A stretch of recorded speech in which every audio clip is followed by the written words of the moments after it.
अभिक्रिया की कोटि का निर्धारण। रासायनिक समीकरण से सभी अभिक्रियाओं की सही स्थिति का चित्रण नहीं होता है। किसी अभिक्रिया की मैकेनिज्म को समझने के लिए उसकी कोटि का निर्धारण करना, ऑर्डर डिटरमाइन करना भी एक नेसेसरी स्टेप है।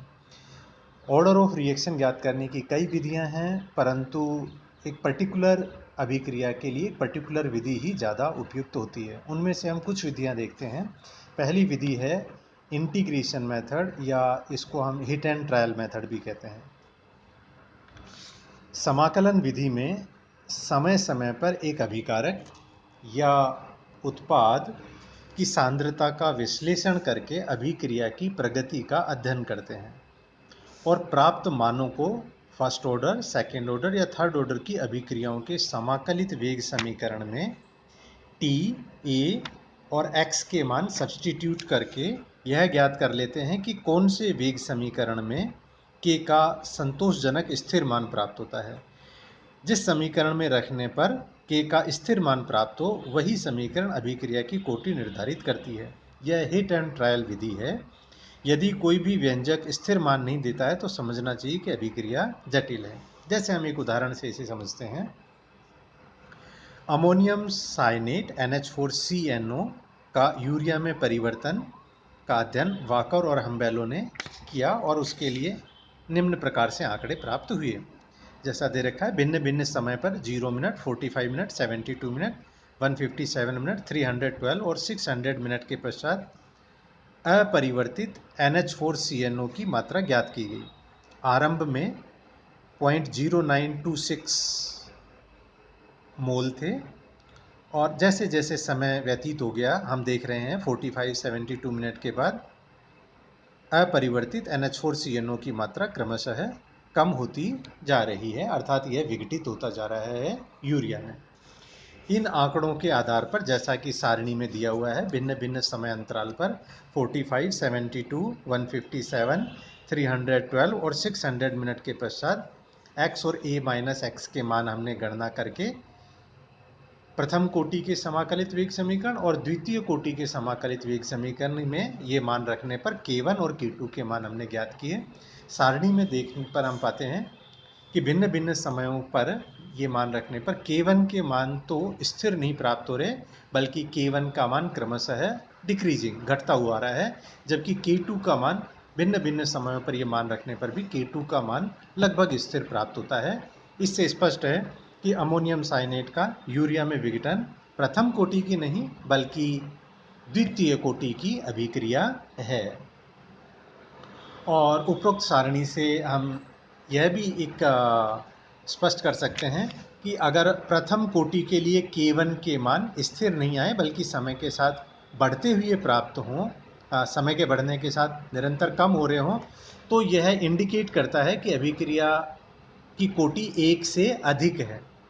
इसी प्रकार अगर थर्ड ऑर्डर के समाकलित वेग समीकरण में रखने पर K3 के मान क्रमशः बढ़ते हुए पाए जाएं, तो यह भी इंडिकेट करता है कि अभिक्रिया की कोटि 3 से कम है, और जिसमें स्थिर रखने पर प्राप्त हो जाए वही अभिक्रिया की कोटि है।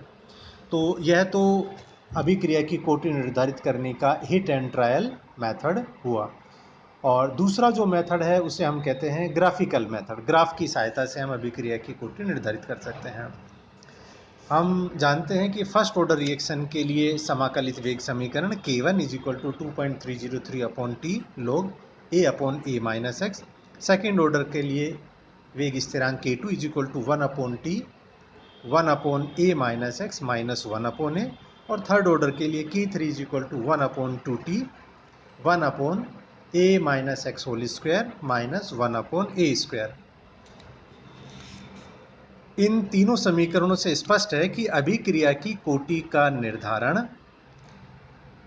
समय t को a माइनस एक्स के विरुद्ध आलेखित करके किया जा सकता है। फर्स्ट हम देखते हैं, यदि समय t को log A/A माइनस एक्स या log 1/A माइनस एक्स के विरुद्ध आलेखित करने पर सरल रेखा प्राप्त होती है, तो रिएक्शन फर्स्ट ऑर्डर होगी।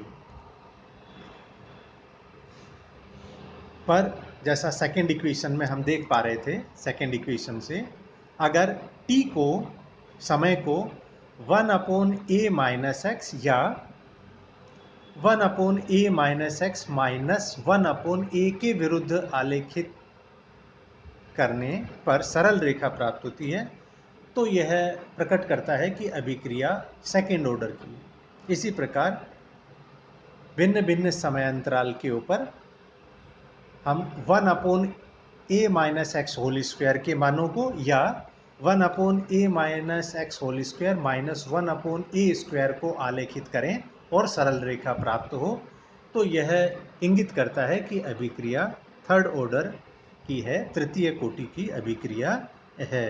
जैसा कि हम नीचे ग्राफ में भी देख सकते हैं, ए में हमें दिखा रखा है कि t और log a माइनस एक्स का ग्राफ सरल रेखा आ रहा है।